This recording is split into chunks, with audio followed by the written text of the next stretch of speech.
ঘন কুয়াশার কারণে ঢাকা মাওয়া এক্সপ্রেসওয়েতে শ্রীনগর ও হাসারায় আলাদা সড়ক দুর্ঘটনায় 4 জন নিহত এবং আহত হয়েছে অন্তত 16 জন। হাইওয়ে পুলিশ জানিয়েছে, ভোরে এক্সপ্রেসওয়ের হাসারায় ঢাকামুখী লেনে যাত্রীবাহী বাস ও ট্রাকের সংঘর্ষে মারা যান 2 জন। গতরাতে নিমতলী এলাকায় দাঁড়িয়ে থাকা কাভার্ড ভ্যানকে পেছন থেকে ধাক্কা দিলে দুমড়ে মুচড়ে যায় বাস। কাভার্ড ভ্যানটি জব্দ হলেও পালিয়ে যান চালক। এর আগে গত শুক্রবার এক্সপ্রেসওয়ে ধলেশ্বরী টোল প্লাজায় বাস চাপায় নারী ও শিশুসহ 2 পরিবারের 6 জন নিহত ও গুরুতর আহত হয়েছিলেন 4 জন।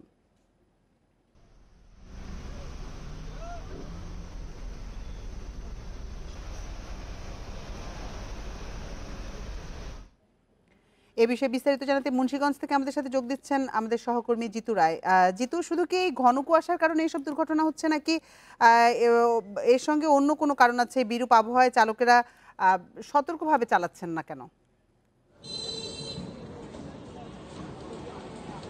আপনি যথার্থই বলেছেন, ঘন কুয়াশার কারণেই এই ধরনের দুর্ঘটনাগুলো এর পূর্বেও ঘটেছে এবং গত রাতের যেই দুটি দুর্ঘটনায় পুলিশ বলছে যে ঘন কুয়াশার কারণে ঘটেছে।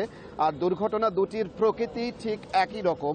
থেমে থাকা ট্রাকের পেছনে যাত্রীবাহী বাস সজোরে ধাক্কা দিলেই কিন্তু এই ধরনের দুর্ঘটনাগুলো ঘটেছে এবং দুইটি দুর্ঘটনায় কিন্তু কাভার্ড ভ্যান এবং একটি ট্রাককে পেছন থেকে যাত্রীবাহী বাস ধাক্কা দিয়েছেন এবং এই ঘটনায় কিন্তু যে 4 জন নিহত হয়েছে তাদের মধ্যে 2 জনের পরিচয় নিশ্চিত হওয়া গেছে। আর আপনি যে প্রশ্নটি করেছেন যে যাত্রীদের গতি বা তাদের গতি ঠিক আছে কিনা, আমরা এর আগেও একাধিকবার সংবাদ প্রচার করেছি এবং গত সপ্তাহে কিন্তু 6 জন নিহতের পরে কিন্তু আমরা যেটি অনুসন্ধান করে দেখেছি যে গতি দিনের বেলাতে অনেক বেশি থাকে এবং রাতের বেলা সেই গতি কিন্তু আরো দ্বিগুণ হয়ে যায়। সেই প্রসঙ্গে যখন আরো রাতে ঘন কুয়াশা পড়তে থাকে এবং গত রাতে কিন্তু ঘন কুয়াশায় ঢাকা মাওয়া এক্সপ্রেসওয়ে কিন্তু একেবারে আচ্ছন্ন ছিল, সেই জায়গা থেকে থেমে থাকা একেবারে হাসারা এবং নিমতলী 4 রাস্তার মোড়গুলোতে যখন কাভার্ড ভ্যানগুলো থেমেছিল তার পেছন থেকে কিন্তু এসে সজোরে ধাক্কা দিয়েছিল।